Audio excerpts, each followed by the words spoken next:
আসসালামু আলাইকুম। 2026 শিক্ষাবর্ষের চতুর্থ শ্রেণীর শিক্ষার্থীবৃন্দ, আশা করছি তোমরা সকলেই ভালো আছো। আজকে হাজির হয়ে গেলাম তোমাদের গণিত বইয়ের পৃষ্ঠা নং 2 থেকে। তো শিক্ষার্থী বন্ধুরা, আমরা প্রথমে আজকে এই অঙ্কটি করব। অঙ্কটি আছে, আরিফ সাহেব মোবাইলে পাসওয়ার্ড দিয়েছেন, এই যে এই নাম্বারটি। এখন বলা হয়েছে সংখ্যাটি পড়ি এবং লিখি। এই ছেলেটি বলছে আগের নিয়মে সংখ্যাটি গণনা করতে পারি। আগের নিয়ম বলতে এই যে তোমরা আগের পৃষ্ঠায় যে অঙ্কটি করেছিলে যে নিয়মে, সেই নিয়মের কথা বলা হয়েছে, এই যে এই নিয়মে। আর মেয়েটা বলল এই নিয়মে, আর মেয়েটি বলল কি সংখ্যাটি স্থানীয় মানে ছকে বসালে সহজ হবে, মানে এই যে এই নিয়মে। এখন কথা হচ্ছে তোমরা পূর্বে যে নিয়মে পড়ছো, এই যে এই নিয়মে চাইলো এই অঙ্কটি গণনা করতে পারো, আবার এই নিয়মে চাইলো গণনা করতে পারো। তো যেহেতু এখানে ছকে এই নিয়ম দেওয়া আছে, তাহলে আমরা সংখ্যাটি লিখব। প্রথমে হচ্ছে একক, এখানে একক হচ্ছে 6, দশক, দশক হচ্ছে 1, তারপর শতকের গড়ে হবে 5, হাজারের গড়ে হবে 0, অযুতের গড়ে হবে 9 এবং লক্ষের গড়ে হবে এই যে 2। এখন যদি খালি ঘরে লিখি তাহলে এখানে কত লেখা হবে? এখানে হচ্ছে 16, 5 শত, 5 শত, 0 হচ্ছে হাজার, 9 অযুত, তাহলে এখানে লিখতে হবে 90,000, 90,000, 2 লক্ষ, এখানে হবে 2 লক্ষ। এখন যদি আমরা সংখ্যাটি কথায় লিখি তাহলে কত হবে? কথাটি হবে 2,90,516। এই যে এই লেখাটা আছে না, এটা এখানে বসিয়ে দিলেই হবে। তারপর হচ্ছে বাংলাদেশের একটি জেলার লোক সংখ্যা, এই যে এই সংখ্যাটি আমরা কিভাবে পড়ব? তো শিক্ষার্থী বন্ধুরা একটু খেয়াল করো, আমরা একটু আগে যে অঙ্কটা করেছিলাম সেই অঙ্কটা হচ্ছে 6 অঙ্কের, এই যে 1 2 3 4 5 6। এখন কিন্তু আরও একটা সংখ্যা বেশি হয়েছে, যেমন এখানে হচ্ছে 7টা। তাহলে 7টা অঙ্ক যে হলো, এখন আমরা কিভাবে গণনা করব? দেখো বইয়ের মধ্যে দেওয়া আছে, অপেক্ষা করো, আমার কাছে একটু অন্যরকম লাগছে, কারণ এখানে বাম দিকের 3-এর স্থানীয় মানের স্থানটি নেই। এই যে এখানে 3-এর স্থানীয় মানের সংখ্যাটি নেই। নিচে দেওয়া আছে, নিচের স্থানের মান হবে নিযুত, একক, দশক, শতক, হাজার, অযুত, লক্ষ, 3 হবে নিযুত। যখন কোনো স্থানীয় মানে নিযুত থাকবে তখন আমরা কিভাবে পড়ব? আমরা হচ্ছে একক, একক, দশক, শতক, ঠিক আছে, হাজার, অযুত, এই 3টা যেরকম একসাথে পড়ি, আবার নিযুত, লক্ষ, এই 2টা আমাদেরকে একসাথে পড়তে হবে। তাহলে হবে কত? 31,69,615। এই যে দেখো এখানে অলরেডি তোমাদেরকে স্থানীয় মান করে বইয়ের মধ্যে দেওয়া হয়েছে। এই যে দেখো, হাজার এবং অযুত এই 2টা নিয়ে একটা হবে, এবং লক্ষ আর নিযুত এই 2টা নিয়ে একটা হবে। ঠিক আছে, তোমরা কিন্তু এই জায়গায় 3 ভিন্ন 1 ভিন্ন এভাবে পড়লে কিন্তু হবে না। তোমাদেরকে লক্ষ নিযুত সহ একসাথে লক্ষ ধরতে হবে, হাজার অযুত সহ একসাথে হাজার ধরতে হবে। তো শিক্ষার্থী বন্ধুরা, আশা করছি তোমরা বুঝতে পারছো। তারপর হচ্ছে স্থানীয় মান অনুযায়ী গণনা করি ও লিখি। এখানে একটা ছক দেওয়া আছে, এখানে দেওয়া আছে দেখো, এখানে যদি আমরা এই ছকটি গণনা করি, এখানে কয়টি 1 দেওয়া আছে দেখো তো। এখানে হচ্ছে এককের গড়ে 6টি 1 দেওয়া আছে, দশকের গড়ে কত দেওয়া আছে? 2টি 10 দেওয়া আছে, 2টি 10 মানে কত? 20। শতকের গড়ে 4টি 100 দেওয়া আছে, 4টি 100 মানে 400। হাজারের গড়ে হচ্ছে 3টি 1000, তাহলে 3000। আর অযুতের গড়ে আছে 6টি অযুত দেওয়া আছে, তাই না? তারপর লক্ষের গড়ে আছে 4টি,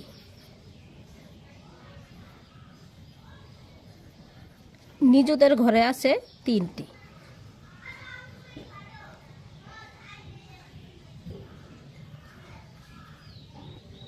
এখন সংখ্যাটি কত হলো? সংখ্যাটি হচ্ছে, প্রথমে লিখব এককের ঘরে আছে 6, দশকের ঘরে আছে 2, শতকের ঘরে আছে 4, হাজারের ঘরে আছে 3, অযুতের ঘরে আছে 6, লক্ষের ঘরে আছে 4, আর নিযুতের ঘরে আছে 3। তাহলে সংখ্যাটি কত হলো? সংখ্যাটি হচ্ছে 34,63,426। 34,63,426। তো শিক্ষার্থী বন্ধুরা, আশা করি তোমরা অঙ্কটি খুব ভালোভাবেই বুঝতে পারছো। আর যদি না বুঝে থাকো তাহলে আমার কমেন্টে জানাবে, আমি আবার বুঝিয়ে দেওয়ার চেষ্টা করব। তারপর 2-এ আছে নিচের সংখ্যাগুলো উচ্চস্বরে পড়ি ও কথায় লিখি এবং উপরে দেখানো নিয়মে স্থানীয় মান নির্ণয় করি। এখানে এই নিয়মে তোমাদেরকে এই 3টা অঙ্কের স্থানীয় মান নির্ণয় করতে বলা হয়েছে। তো শিক্ষার্থী বন্ধুরা, এখানে তিনটি অঙ্কের মধ্যে আমি তোমাদেরকে 2 নাম্বারটা বুঝিয়ে দেই, আর বাকি 2টি আশা করি তোমরা একটা যদি ভালো করে খেয়াল করো বাকিটা তোমরা পারবে। এখানে একক হচ্ছে 1, এখানে লিখলাম কত? 1। এখানে 8 হচ্ছে দশক, তাহলে আমাদেরকে কত লিখতে হবে? এখানে 8টা 10 লিখতে হবে।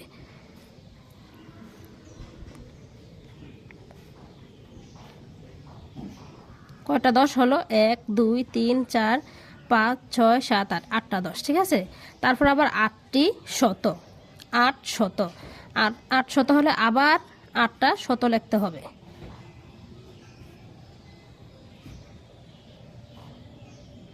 কয়টা হলো? 1 2 3 4 5 6 7 8, কত হলো? 8 শত। তারপর হচ্ছে হাজার, হাজার কত? এখানে 5, এখানে লিখতে হবে 5টি হাজার।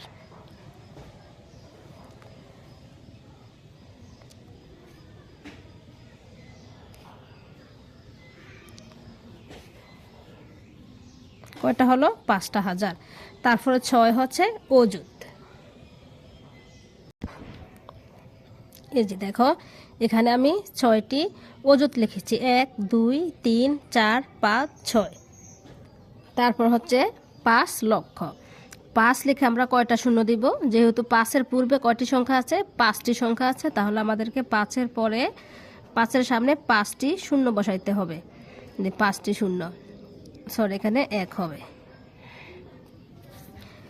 5 বার যদি আমরা লিখি,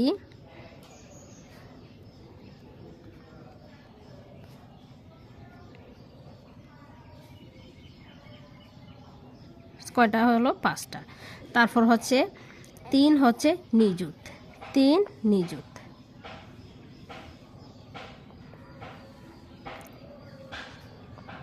এটা 1, ঠিক আছে, এটা হচ্ছে 1। যেহেতু 3-এর পূর্বে 1 2 3 4 5 1 2 3 4 5 6টা সংখ্যা আছে, তাহলে এখানে শূন্য হবে 6টা।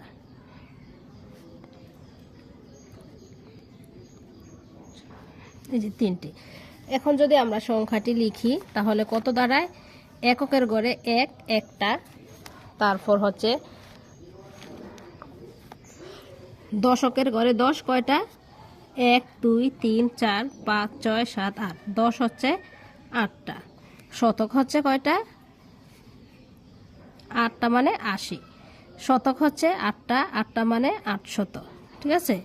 হাজার হচ্ছে 5টা, 5টা মানে 5000। তারপর হচ্ছে 6 অযুত।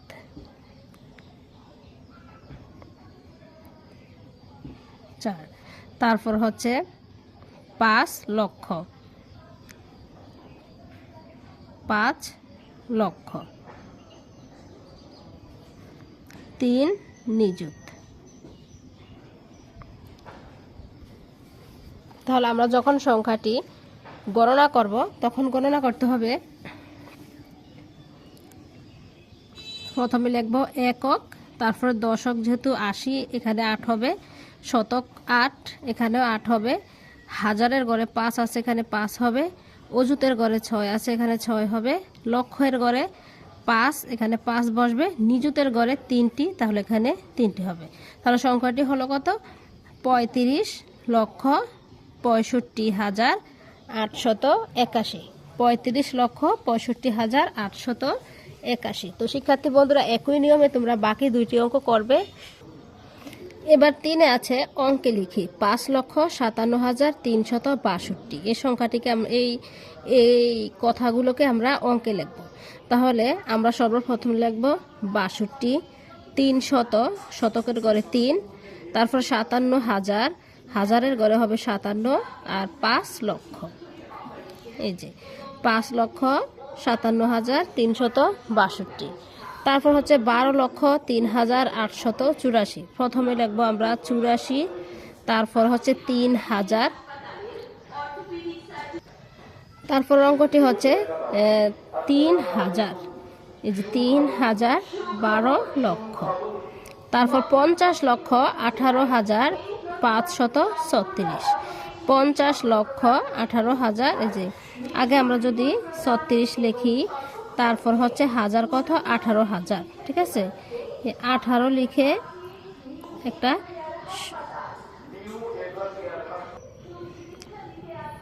18,000, 50 লক্ষ। এই যে 50,18,536। তারপর অঙ্কটি হচ্ছে 4টি 1 লক্ষ, 12টি 1,000 দ্বারা গঠিত সংখ্যা। 4টি 1 লক্ষ মানে 4 লক্ষ, আর 12টি 1,000 মানে হচ্ছে 12,000। তাহলে সংখ্যাটি যখন আমরা লিখব, তখন প্রথমে লিখব হচ্ছে 12,000। 12,000 লিখতে কয়টি শূন্য? 3টি শূন্য। সামনে হচ্ছে 4 লক্ষ। 4 লক্ষ আমরা কিভাবে লিখব? এ হচ্ছে 4 লক্ষ। তারপরে 18টি 1 লক্ষ, 73টি 1,000, 6টি 100 ও 34টি 1 দ্বারা গঠিত সংখ্যা। এই অঙ্কটি যখন আমরা করব, 34টি 1, 34কে 1 দিয়ে গুণ দিলে 34 একে 34ই হবে। তারপরে 6টি 100, 6কে 100 দ্বারা গুণ দিলে 6 100 600ই হবে। কত হলো? 634। তারপর হচ্ছে 73টি 1,000, 73টি 1,000, 73কে 1,000 দিয়ে গুণ দিলে 73,000ই হবে। তারপর 18টি 1 লক্ষ, 18টি 1 লক্ষ, তাহলে কি হবে? 18 লক্ষ। 18 লক্ষ, তাহলে সংখ্যাটি হলো 18,73,634। 18,76,634।